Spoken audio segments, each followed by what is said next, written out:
When the Seahawks called Rashaad Penny's name in the NFL draft, they sent a clear signal that they were going to focus on the running game. We've already written about how so many of their off-season moves addressed the running game to help replace Jimmy Graham's production. So let's focus on exactly who will likely start, and if that truly matters. First, we'll look at Chris Carson. He didn't start in Week 1, but certainly won the starting job with his performance against the Green Bay Packers. Eddie Lacy wallowed to a dismal 3 yards rushing on 5 carries. Carson snapped off 39 yards on just 6 carries. He was clearly the anti-Eddie, as he was explosive to the hole, and fought for every inch. Carson proved he deserved the starting nod with 93 yards on 20 carries the very next week against the 49ers. The Seahawks found their running game, at least until Carson went down for the season in Week 4 against the Colts. He finally had a decent game subbing for Carson that day, with 52 yards on 11 carries. That would be Lacy's only decent performance of the year, and the Seahawks' running game foundered for weeks. At least it did until Mike Davis jumped off the practice squad against the Falcons. Davis brought attitude back to the Seahawks, along with plenty of toughness. He also proved to be a decent threat to haul in a few passes out of the backfield.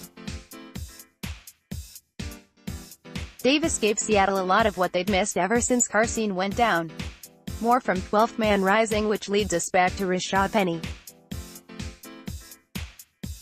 Penny certainly established himself as a force in college. He averaged 7.5 yards per carry at San Diego State and scored 25 touchdowns from scrimmage as a senior.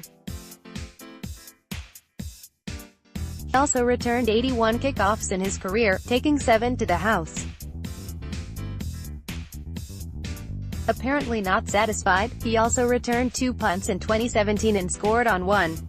And that leads us to the likely plan for the Seahawks.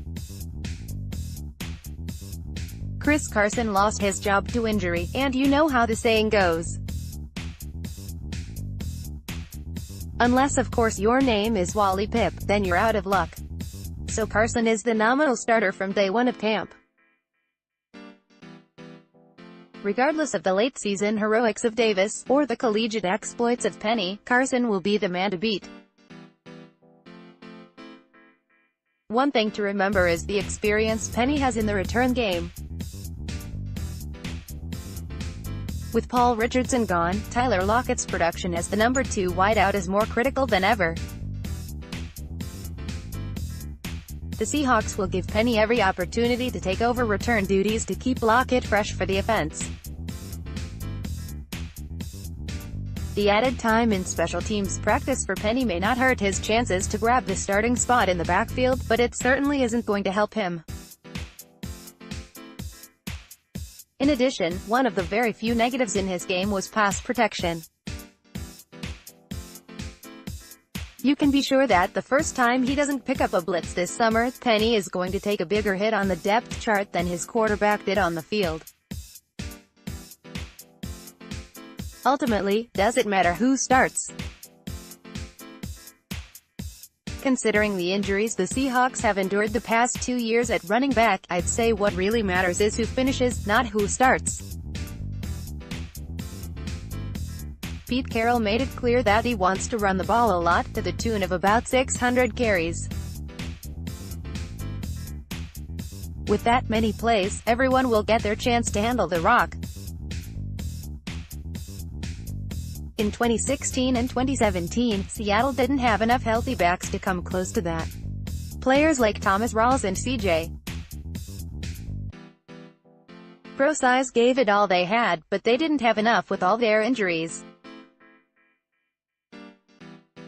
The Seahawks didn't have enough productive backs either. Yes, Eddie Lacy, we mean you. Chris Carson barely had time to acclimate to the speed of the NFL. How much better can he be after a second year of training camp? Mike Davis ran like a man possessed after he finally made it off the practice squad. That being said, Carson's most productive outing was 100 total yards against San Francisco. He never gained more than 66 in any other contest. Davis had a sweet 101 total yards against the eventual Super Bowl champion Eagles. Other than that, he never gained more than 65 total yards. The door is open for Penny to take over. Regardless who gets the starting nod, what matters is that Seattle has hard-running players throughout the season. With the shift to a better run-blocking line, I expect both Carson and Davis to have more success. Yes, I said both.